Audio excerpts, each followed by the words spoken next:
Al via i viaggi sentimentali al Parco Letterario. Oggi è il primo incontro, partecipano gli alunni dell'Istituto Politi e del Liceo Classico Empedocle, un appuntamento che si rinnoverà anche per altre giornate.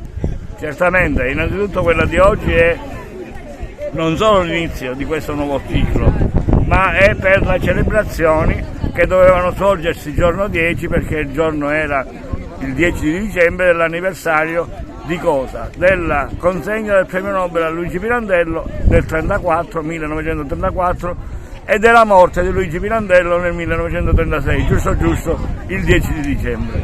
Noi lo volevamo celebrare e lo stiamo celebrando, fra poco iniziamo il viaggio sentimentale del caos, ci sono già i ragazzi, gli alunni, ci sono le autorità, ci sono i giornalisti e poi c'è soprattutto l'anima di Pirandello e i luoghi che lo hanno ispirato. E fra poco iniziamo questo viaggio sentimentale che ha solo 3 regole. Non si può avere telefonini accesi, a proposito, ora lo ripetiamo, non si può parlare fra i partecipanti, non si può applaudire perché non è uno spettacolo, ma è un punto di riferimento, di partecipazione attiva, i veri spettatori sono i protagonisti. Come si svolgerà il viaggio sentimentale? I protagonisti? Sì, ecco. I protagonisti del viaggio sentimentale è questo del caos, perché noi di viaggi sentimentali ne abbiamo 10, i più gettonati per i turisti, e quindi siccome questi sono anche residenti, sono turisti, per noi sono il caos e la grecità, poi ce ne sono altri 8 e ci sono almeno 3 protagonisti, almeno, perché ce ne sono alcuni viaggi, anche lo stesso grecità, che ne sono 5 o 7. Chi sono i protagonisti? Obbligatorio il cantastorie, perché il cantastorie è una sorta di medium che fa da rapporto fra chi partecipa e Pirandello, e l'anima di Pirandello. Poi ci sono in genere dei musicisti e degli attori, che però sono delle figure fantasmagoriche, cioè che spuntano dentro i cespugli come dei fantasmi del passato.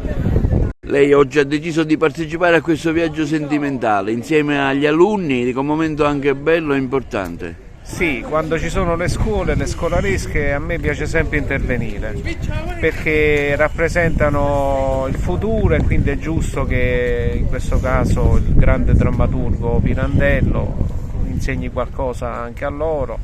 È un viaggio interessante, io già ero venuto qui da solo, quindi in veste privata. Mi è piaciuto molto il luogo e è un momento, diciamo, di riflessione, di pausa che secondo me bisogna prendere. Sono venuto, diciamo, in veste istituzionale, ma probabilmente sarei ritornato anche come cittadino, come privato cittadino.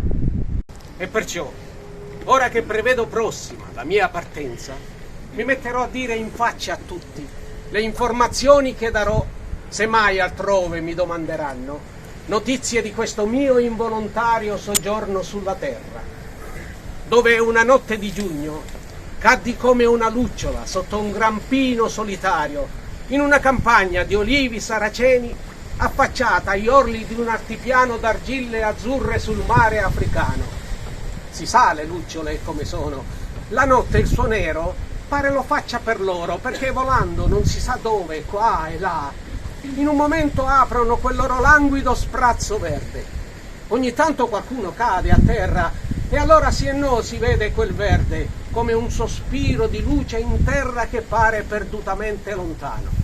E così io caddi quella notte di giugno, in una campagna solitaria che si trovava ai piedi di un colle dove vi era una piccola città che in quell'anno pativa di una grande moria.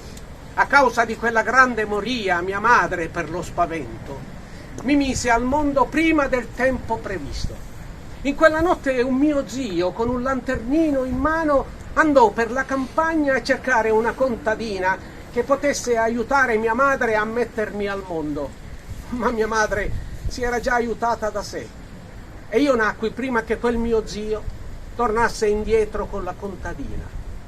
Raccattata alla campagna, la mia nascita fu scritta nei registri di quella piccola città e per tutti quelli che morivano giornalmente in quell'anno, una nascita era come una speranza, seppur insignificante e meschina, ma era cosa certa che per gli altri in seguito io non potevo nascere che lì né altrove e sicuramente non prima e non dopo.